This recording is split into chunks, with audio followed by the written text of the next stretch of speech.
आज इस 71वें सहकारिता राष्ट्रीय सप्ताह जो मनाया जा रहा है, इस 71वें सहकारिता सप्ताह में आप सब आज इस समापन अवसर के ऊपर यहाँ पर पधारे हैं। हरियाणा के कोने कोने से आप लोग यहाँ आए हैं। भारी संख्या में हमारी मातृशक्ति आई है, सभी महानुभाव आए हैं। आप यहाँ पधारे, आप सबका मैं बहुत बहुत स्वागत और धन्यवाद करता हूँ और आप लोगों को राम राम भी करता हूँ। मुझे आज यहाँ राज्य स्तरीय 71वें सप्ताह के समापन समारोह के अवसर पर हरियाणा प्रदेश के सहकार बंधुओं के बीच आकर बड़ा हर्ष का अनुभव हो रहा है। इस अवसर पर आप सभी को शुभकामनाएं देता हूं। वह इतनी बड़ी तादाद में इस समारोह में हिस्सा लेने पर आपका हार्दिक अभिनंदन करता हूं। आप सब जानते हैं कि कृषि एवं ग्रामीण विकास तथा राष्ट्र की अर्थव्यवस्था में सहकारिता का महत्वपूर्ण योगदान है। राष्ट्रीय सहकारी सप्ताह मनाने का उद्देश्य इस योगदान को याद करना और सहकारिता आंदोलन को और तेज गति देना है। इस 71वें राष्ट्रीय सहकारिता सप्ताह का विषय विकसित भारत के निर्माण में सहकारिताओं की भूमिका है। यह विषय श्री नरेंद्र मोदी जी, देश के यशस्वी प्रधानमंत्री जी ने वर्ष 2047 तक भारत को एक विकसित राष्ट्र बनाने का विजन राष्ट्र के समक्ष जो रखा है, मुझे विश्वास है विकसित राष्ट्र बनाने में सहकार से समृद्धि के मूल मंत्र की अहम भूमिका रहेगी। आज इस सहकारी सप्ताह के आयोजन का समापन हो रहा है। मुझे विश्वास है कि इस दौरान जो विचार मंथन हुआ है उसके बड़े ही सार्थक परिणाम होंगे। इससे सहकारिता क्षेत्र को एक नई दिशा मिलेगी और सहकार बंधुओं में नए उत्साह का संचार होगा। सहकारिता सदियों से मानव मात्र को मिलजुल कर रहना सिखाती है। प्राचीन भारत की ग्राम अर्थव्यवस्था में सहकारिता ही काम करती रही है। आपस में मिलजुल कर काम करने से ही हमारा समाज आत्मनिर्भर था। सहकारिता केवल एक व्यवस्था नहीं है, सहकारिता एक भावना है। सहकार की यही भावना कई व्यवस्थाओं और संसाधनों की सीमाओं से परे आश्चर्यजनक परिणाम देती है। सहकारिता जीवन यापन से जुड़ी एक सामान्य गतिविधि को बड़ी औद्योगिक क्षमता में बदल सकती है। अमूल और लिज्जत पापड़ की सफलता की कहानियां इसके उत्तम उदाहरण हैं। गुजरात में अमूल की सफलता की गाथा आज पूरी दुनिया जानती है। हम सब दुनिया भर के बाजार में पहुंच चुके लिज्जत पापड़ के बारे में भी जानते हैं। हम हरियाणा में अलग अलग उत्पाद का एक कॉमन ब्रांड बना सकते हैं। हम अपने मिलेट्स यानी अन्न को कोऑपरेटिव्स का एक व्यापक एक्शन प्लान बनाकर आगे ले जा सकते हैं। इस समय हम प्राकृतिक खेती पर बहुत जोर दे रहे हैं। इसमें भी कोऑपरेटिव बहुत ही भूमिका निभा सकते हैं। अन्नदाता को ऊर्जा दाता बनाने में भी सहकारिता बड़ी भूमिका निभा सकती है। इस दिशा में गोबर ऊर्जा का बहुत बड़ा स्रोत बनने जा रहा है। यही नहीं, वेस्ट टू वेल्थ के विजन में गोबर से बायो सीएनजी बनाना अथवा जैविक खाद बनाना हो, इन सब में सहकारी समितियां अपनी गतिविधियों का विस्तार कर सकती हैं। आदरणीय भाइयों बहनों, हम हरियाणा प्रदेश में सहकारी आंदोलन को एक नया रूप देने के लिए कृत संकल्प हैं। हमने सहकार से समृद्धि के सपने को पूरा करने के लिए सभी प्रकार की सहकारी समितियों के लिए लगभग 40 पहले की हैं।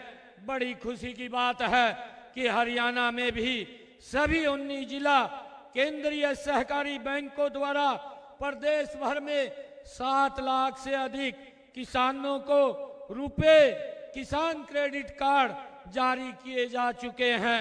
हरियाणा राज्य में 11 पैक्स केंद्रों को गोदाम बनाने के लिए चुना गया है।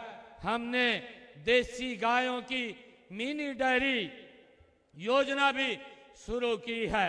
इसके लिए 3 से 5 देसी गायों को मिनी डेयरी की स्थापना के लिए 50% अनुदान दिया जाता है। हमने प्रदेश में समय पर कर्ज की अदायगी करने वाले के लिए ब्याज राहत योजना के तहत ब्याज में 50% की छूट दी है। अब तक 101 करोड़ रुपए की ब्याज राहत दी जा चुकी है। सहकारी दुग्ध उत्पादक समितियों के सदस्यों की बेटी की शादी पर कन्यादान के रूप में 1100 रुपए दिए जाते हैं। इसके अलावा उनके मेधावी बच्चों के लिए छात्रवृत्ति योजना भी चलाई जा रही है। इस योजना में 10वीं 12वीं कक्षा में 80% से ज्यादा अंक लेने वाले बच्चों को 2100 रुपए व 5100 रुपए उनको दिए जाते हैं। मुझे गर्व है कि हैफेड को बासमती चावल निर्यात करने के लिए दुबई, संयुक्त अरब अमीरात सहित कई अन्य देशों से ऑर्डर भी मिल रहे हैं। हैफेड ने अब तक लगभग 1 लाख मीट्रिक टन बासमती चावल का निर्यात भी किया है। इसका मूल्य 1200 करोड़ रुपए है। हैफेड ने अब मल्टीग्रेन आटा, नमकीन, बिस्कुट, पोहा भी बनाना शुरू कर दिया है। हैफेड ने रेवाड़ी और नारनौल में नई तेल मिल, रादौर में हल्दी प्लांट स्थापित करने का निर्णय किया है। इसके अलावा 180 करोड़ रुपए की लागत से रोहतक में 1 मेगा फूड पार्क स्थापित किया जा रहा है। कुरुक्षेत्र में आधुनिक सूरजमुखी तेल पिराई मिल और रेवाड़ी में देश की सबसे बड़ी सहकारी सरसों तेल मिल स्थापित की जाएगी। हमारे चीनी मिल भी अपनी पूरी क्षमता से काम कर रहे हैं। इस सीजन में सहकारी चीनी मिलों ने 360 लाख क्विंटल गन्ने की पिराई करके 35 लाख क्विंटल चीनी उत्पादन किया है। पानीपत, रोहतक, करनाल, शाहबाद तथा गोहाना सहकारी चीनी मिलों ने पिराई 2023-24 में 13 करोड़ यूनिट बिजली स्टेट पावर ग्रिड को बेचकर 63 करोड़ रुपए कमाए हैं। मुझे ये भी खुशी है कि हम जल्द ही नारायणगढ़ में एक नई अत्याधुनिक सहकारी चीनी मिल स्थापित करेंगे। हमने ऋण लेकर मिनी डेयरी खोलने के इच्छुक अंत्योदय परिवारों को प्रोत्साहन देने के लिए मुख्यमंत्री अंत्योदय दुग्ध उत्पादन सहकारिता प्रोत्साहन योजना भी शुरू की है।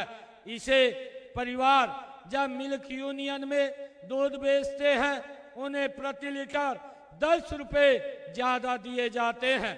मुख्यमंत्री दुग्ध उत्पादक प्रोत्साहन योजना के तहत सहकारी दुग्ध उत्पादकों को भैंस के दूध पर 5 रुपए, गाय के दूध पर 3 रुपए प्रति लीटर प्रोत्साहन राशि भी दी जाती रही है। प्रदेश में प्राथमिक सहकारी श्रम और निर्माण समितियों द्वारा श्रमिकों को उचित मान सम्मान प्रदान किया जा रहा है। मुझे खुशी है निर्माण संघों द्वारा वर्ष 2023-24 के दौरान लगभग 750 करोड़ रुपए के कार्य किए गए हैं। इन्हें 50 लाख रुपए तक के कार्य लोक निर्माण विभाग के टेंडर के आधार पर किए गए हैं। आदरणीय भाइयों बहनों, हमें अपने सहकार बंधुओं के कल्याण व उत्थान के लिए हम प्रतिबद्ध हैं। हरियाणा में आपके लिए अनेक कल्याणकारी योजनाएं चलाई जा रही हैं। प्रदेश में सहकारी बैंकों के माध्यम से महिला सहकारी समितियों को 5 लाख रुपए तक के ऋण बिना गारंटी के उपलब्ध कराए जाते हैं। इसमें लोन का 20% अधिकतम 1 लाख रुपए तक की अनुदान राशि सरकार द्वारा वहन की जाती है। इसी प्रकार सब्जी व फल उत्पादक सहकारी समितियों को अपने व्यवसाय का विस्तार करने के लिए 5 लाख रुपए तक का ऋण दिया जाता है। इसमें समिति को ऋण का 20% या अधिकतम 1 लाख रुपए की अनुदान राशि प्रदान की जाती है। मुझे खुशी है कि सहकारिता में युवाओं और महिलाओं की भागीदारी कैसे बढ़े, इसको लेकर भी हमें अपने प्रयास बढ़ाने होंगे। इससे सहकारिता में नयापन आएगा, नई ऊर्जा आएगी। पैक्स को, सहकारी समितियों को स्किल डेवलपमेंट की ट्रेनिंग की बहुत आवश्यकता है। एक दूसरे से हमें सीखना होगा। बहुत ही सहकारी संस्थाएं इनोवेटिव काम कर रही हैं। हमें बेस्ट प्रैक्टिस को एक दूसरे से साझा करना होगा। मैं समझता हूं कि विकसित हरियाणा, विकसित भारत के संकल्प की सिद्धि में सहकारी संस्थाओं की भूमिका का बहुत बड़ा महत्व है। इसीलिए आप सभी से अपेक्षा भी ज्यादा है। आत्मनिर्भर भारत, आत्मनिर्भर हरियाणा के निर्माण में आप जितना ज्यादा और जितना सक्रिय योगदान देंगे, हम अपने लक्ष्य को उतना ही जल्दी प्राप्त कर पाएंगे। मैं इसके लिए आपको कुछ सुझाव भी देना चाहूंगा। सहकारी समितियां स्थानीय उत्पादों को राष्ट्रीय और अंतर्राष्ट्रीय बाजारों में लाने में मदद करें। किसानों को फसल भंडारण, प्रसंस्करण और विपणन की सुविधा प्रदान करें। महिला स्वयं सहायता समूह की कौशल विकास, वित्तीय साक्षरता और नेतृत्व के लिए प्रशिक्षित करें। युवाओं के लिए कौशल व उद्यमशीलता कार्यक्रम चलाएं। डिजिटल भुगतान और ई गवर्नेंस को अपनाएं। सार्वजनिक निजी भागीदारी मॉडल के तहत कार्य करें। इसके साथ ही मैं यहाँ उपस्थित सभी सहकारी संस्थाओं के माननीय अध्यक्ष, सहकारी क्षेत्र के वरिष्ठ अधिकारियों व हरियाणा के कोने कोने से आए सहकार जनों का तहे दिल से आभार व्यक्त करता हूं। विकसित हरियाणा, विकसित भारत अभियान में आपका योगदान भारत को आत्मनिर्भर, समृद्ध बनाने में महत्वपूर्ण भूमिका निभाएगा। आप इतने यहाँ पर संख्या में यहाँ पधारे हैं। मैं आपका पूरे हरियाणा से जो हमारे इस सहकारिता के कार्यक्रम में जुड़ करके जो आगे बढ़ रहे हैं, उन सबको मैं बहुत बहुत बधाई और इस सहकारिता 71वें सप्ताह के लिए सभी अधिकारियों को भी बहुत बहुत बधाई और हमारे माननीय सहकारिता मंत्री डॉक्टर अरविंद शर्मा जी को भी बहुत बधाई देता हूं। सभी अधिकारियों को भी मैं बहुत बहुत बधाई देता हूं, जिन्होंने बड़े प्रयासों से इस सहकारिता अभियान को और गति से आगे चलाने का ये निर्णय किया है। आप सब इस अभियान के साथ जुड़ करके ज्यादा से ज्यादा लोग इस विकसित भारत और विकसित हरियाणा के अंदर अपनी महत्वपूर्ण भूमिका को अदा करें। आप सबको बहुत बहुत बधाई। जय हिंद, जय सहकार, भारत माता के बहुत बहुत धन्यवाद।